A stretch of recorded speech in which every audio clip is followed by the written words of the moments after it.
Hey everybody, James with Love My Pups, my breeder supply. It's been a while since I did a Q&A and I got lots of questions to go through, so I'm going to try to make this a couple of different Q&A sessions and limit it to about 20 minutes, otherwise it just gets too long for people to go through it. Alright, so let's have a look here.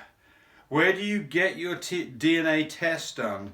So I've had some videos on just specifically this, how to draw blood, or how to take dew claws so that you've got DNA material to send off. I go to Animal Genetics. So the place I go to is Animal Genetics. They're in Tallahassee, Florida. I'm not even trying to spell Tallahassee, but if you Google that, you will find them. They do a great job. It costs $130 for a complete coat color panel, or $40 for an individual test. Okay. Okay, says Rosemary says, he tries but does not successfully mate. He's a Siberian Husky. He's 8 years old and has never mated before. My female is in heat. Not sure what his problem is to do the tie. Okay, so you've got an older dog that is not getting the job done. So I would recommend this. The first thing is, don't be in a situation where the first time you're trying to use a dog is the day that you need him to perform, because you may find he doesn't do it, and when that of course is going to be a bad day for you. So get yourself prepared. What I would do is try to collect from him manually with a cup a couple of weeks before, a month before you plan on doing something with this dog with another girl. And I've got videos on that. But assuming that that's successful, the next problem you can run into, and I see this quite a bit, is you've got dogs, males and females, that run around together. And when you want them to perform, they don't get the job done. So what I recommend in a situation like that is to put the two dogs completely apart so they can't smell, see, sniff, or hear each other.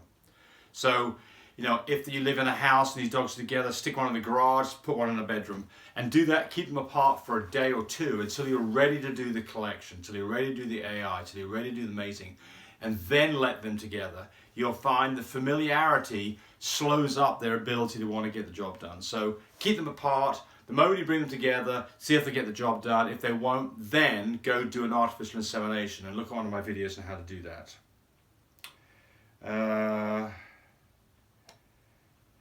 I have a female Merle chocolate and I want to cross it with a male lilac and tan.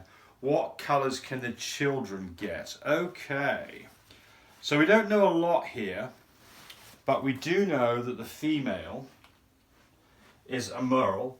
So Merles are always that. They're never two copies, because that gets deaf, dumb and blind dogs. You don't want that. And we know that she's a chocolate. Shows his BB. And we don't know anything else about her, and we are going to mate that to a lilac and tan. So the lilac and tan, we know that he is not a Merle, and we know that he's a chocolate because he's a lilac, and we know that he's blue again because he's a lilac, and we know that he's tan points, and we don't quite know what his tan points are, but we're going to put it down like that. And because he shows tan points, we know that he's not brindle. So that's what we know about him. So we know this. We know that every dog gets a copy of chocolate from dad. We know that every dog gets a copy of dilute or blue from dad. We know that every dog, when I say dog, puppy, gets a copy of tan points. And we know that every dog does not get brindle because dad doesn't have any brindle. And we know that every puppy gets a copy of not Merle. Right. So now, what do we get from the mum? And we'll get a different coloured pen here. So here's mum coming up. All right, so mum either gives a Merle or a not Merle. So half the puppies are going to be Merle, and half the puppies are going to be not Merle. All the puppies get chocolate, because that's all mum can give out, get chocolate. So all the puppies get to be chocolate. We don't know whether she carries blue. I'm assuming that she doesn't. So in that case, they're all going to be D, big D, because that's what Mum's going to put. So we're assuming that Mum is big D. She's not blue, because she didn't say she was. And we're going to assume that Mum doesn't have tan points, because, again, we weren't told that she did, which makes it AY, AY. So that becomes AY.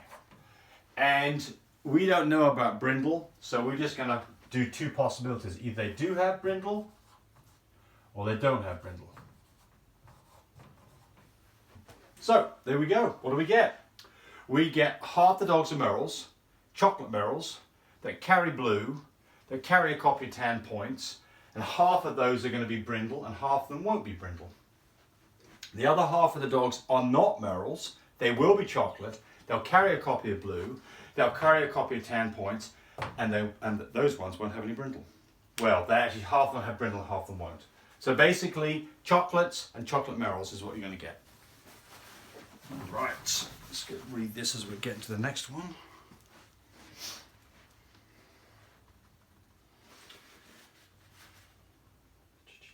Come on, okay.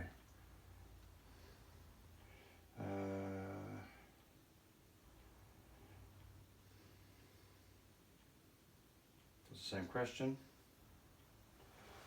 Somebody's asking about black and tan. We did a whole video thing on black and tan, so go look through my videos and you'll find there's a video on black and tan. Someone says nice video, that's nice, thank you.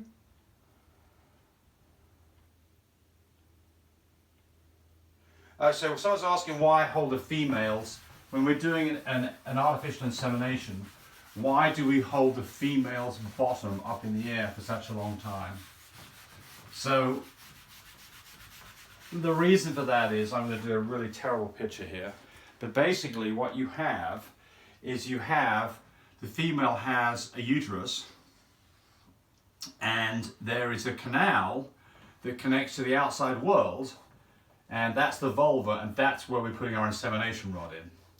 If we leave the dog so that and by the way, there's kind of a pretty good obstruction in here, so I'll draw it right. It's a pretty good obstruction. I forget the name of it now, but there's a pretty good obstruction right there. And so the problem gets to be is, if you're trying to put sperm into a dog and you've got the dog elevated, so that canal and its bottom is sitting up in the air like that, that you have a much better chance of ending up with sperm in the uterus. If you've got the dog flat, then there's a good chance that it's going to start dribbling out on the ground. So the reason is gravity is your friend in this situation. You absolutely want to keep that dog elevated for a good 30 minutes. And I can tell you, when you go to lots of vets and have this done, that's not what they do. They don't have enough time for this. And so I have lots of people who call me back and say, we had an AI done at the vet. When we brought the dog home in a cage in the car, there was a puddle in the cage. Does it matter? Yep, it matters. That's your semen that's not doing what you want it to do. Okay. Someone's asking, why don't we let Frenchies breed naturally? Well, the reason is that Frenchies have a very hard time breeding naturally because of their stature. So what typically happens if you try to let them breed naturally is the male gets totally exhausted, and finally he either gives up, gets in trouble because he's breathing so hard, or ejaculates on the floor, and then you don't doing any good. So we always do AIs. We never do natural here. And the last thing about doing natural is, or a surgical or a transcervical insemination is you can avoid the problem with sexual contact diseases like herpes virus and brucellosis if you do if you avoid doing natural hookups. All right.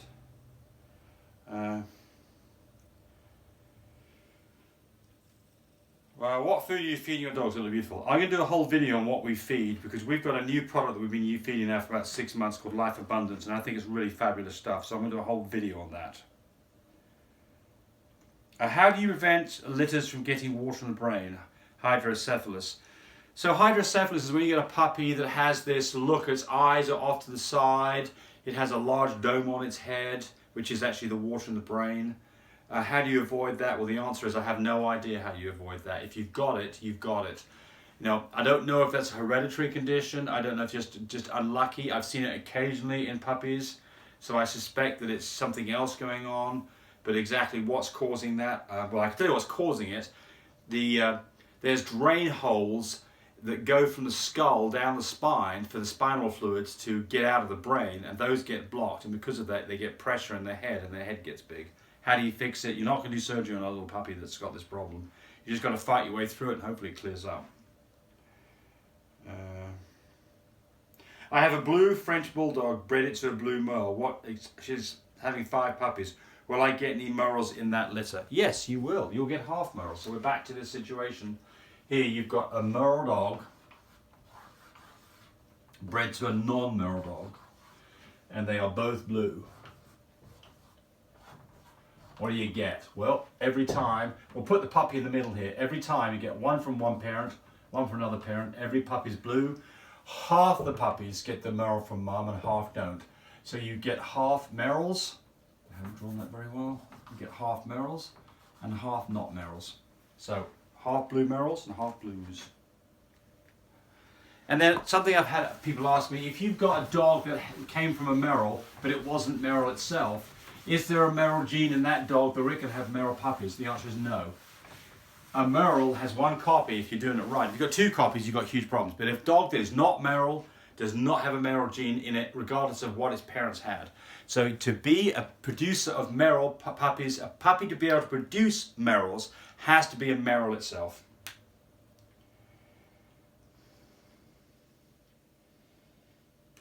My dog is brrr. I'm not going to answer that one, it's too long.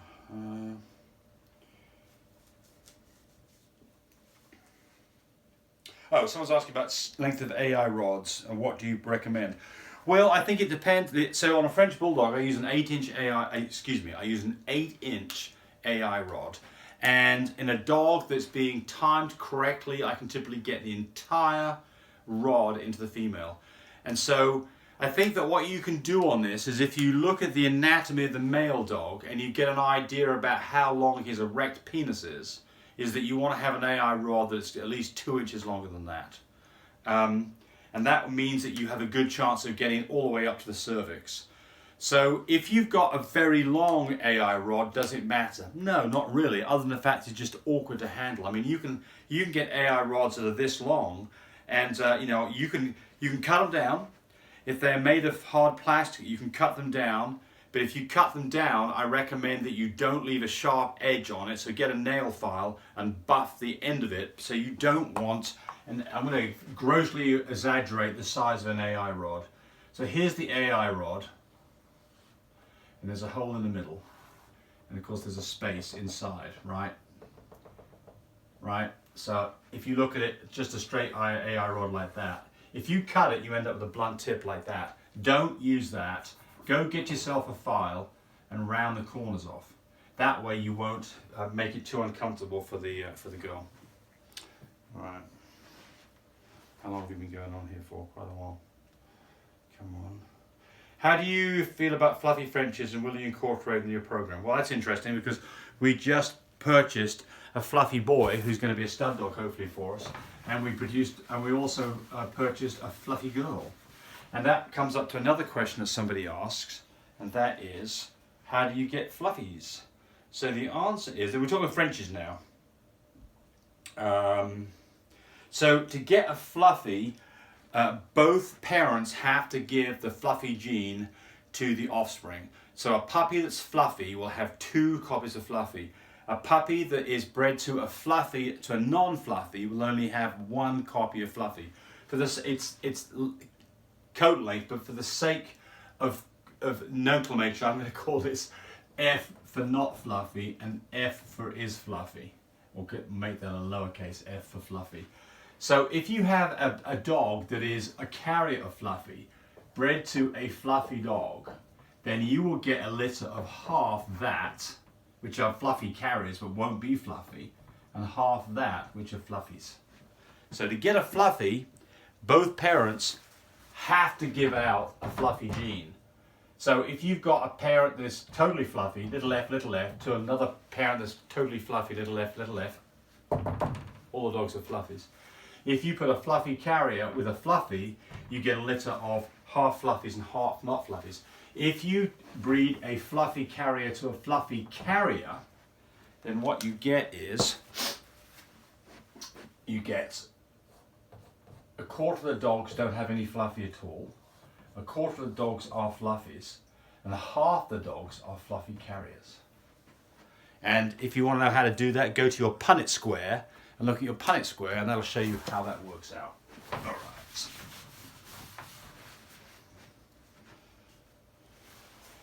Can I see examples of breeding a Brindle and a Merle together? Well, not from me, because I don't breed Brindles. Well, I say I don't breed Brindles. I don't have any Brindles. And I do have Merles, but my Merles don't have Brindle, and I recommend. The problem is that, you know, if you put a Merle to a Brindle, you know, you've got this coat that kind of looks brindly anyway, so you may have a hard time deciding whether that dog is a Brindle Merle or not.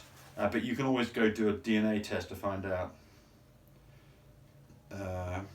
Beautiful pose. Someone's asking about where do I get my medicines from. So the answer is I got a whole video on just this. Some of the medications like antibiotics you can get only can get through a vet, but some of these things you can get for the fish people. So you can get things like metronidazole is called Fishzole. Fish Flex is Flexa, I forget the name of the antibiotic now, but anyway, that is an antibiotic. Let's see, I'm trying to think those are some of the other ones. Well, they all start with fish, basically, but if you go look at the label, you'll find out that those are actually antibiotics. Are you able to purchase semen online? And if so, how, please?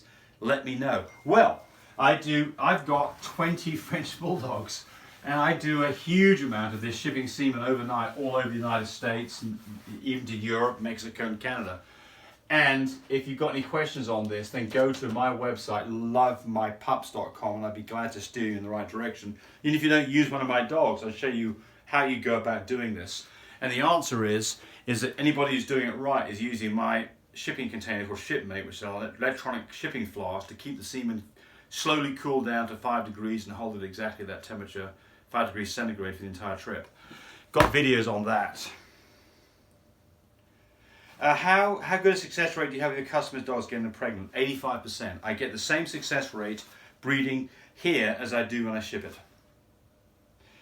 Chilled versus frozen semen for feeding French Bulldogs. Well, so that's a long question. I've got some videos that have been answered on that, but basically, frozen semen is a completely different technique. With frozen semen, what you're doing here, it's usually the cattle industry, and typically what's happening is that you have a grand champion male who you want to be able to use him as a stud after he's died. And so what you do is you collect from him and you store it in liquid nitrogen, and that can be kept for decades. But when you ship it, it has to go in a huge nitrogen container that's very expensive and expensive to ship. So it's difficult to physically ship that to places. So typically when we ship semen, what we do is we use chilled semen. It's collected from the dog, it's cooled down to just above freezing, not frozen, shipped out to get there the next day, and the insemination takes the next day or the day after. So it's much simpler to do, it's much less expensive to ship it, and the success rate is actually better, but you can't archive chilled semen. Chilled semen is to be used immediately, frozen semen is going to be kept for years. Can a sable fawn Frenchie with a Merle Frenchie, I've heard breeding causes a negative interaction, similar to breeding two Merles together? No, not that I know of. No, the only thing about Merles is don't breed a Merle to a Merle. Can you please do a puppy on water puppies? One is she had 8 Merle puppies and one of them sadly was a dead water puppy. Don't know too much about this because I just hardly ever have water puppies. I mean, I just don't have a lot of experience here. I'll see if I can do a little research on this and come up with some answers on this, but I'm not much use on this. This is not something that I've had much experience with. Very important. Quick question. Have you ever had a female go into heat 4 months after birth? Is that normal? No, it's not normal, but yes, it happens. So dogs can go into heat, you know, at 6 months old they can go into heat. You certainly wouldn't want to breed them at that age. And in fact, I just talked to a customer who'd ordered one of my whelping kits because she had two dogs, a boy and a girl, and they were both less than a year old. And somebody had told her, the vet I believe, said don't fix the boy, wait till they're a year old. Well, before they were a year old, those two dogs, unbeknownst to her, got hooked up, and now she's got a pregnant dog. So she's going to be okay, but she's breeding a brother to a sister, which is not recommended at all. People do this line breeding or inbreeding for various reasons in the showroom, but I would not recommend it unless you're absolutely, prepared to have some problems. But the answer is, yes, dogs can get pregnant any time from as early as 4 months old. They can potentially get pregnant. So watch out. You do not want to breed a dog, in my opinion, before a dog's a year old.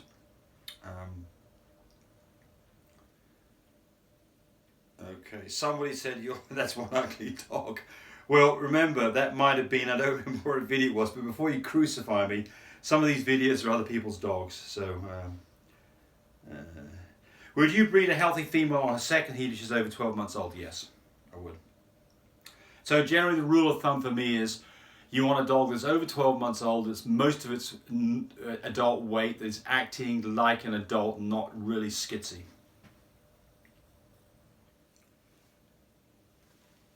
My friend had a litter of English Bulldog puppies. She bred 2 Piebald's together, which resulted in most of the litter being deaf. Can deafness be bred out of these puppies? Additionally, we're breeding on an all-white stud to an all-white female cause the same issue with deafness as breeding 2 Piebald's together. So, I hope I'm not answering a question I've already answered before, but the answer to this is that's called an extreme pied. So what an extreme pied is a dog that is primarily white with very little colour on it at all, and specifically a dog that has a completely white head, specifically around his eyes and ears, has no pigment.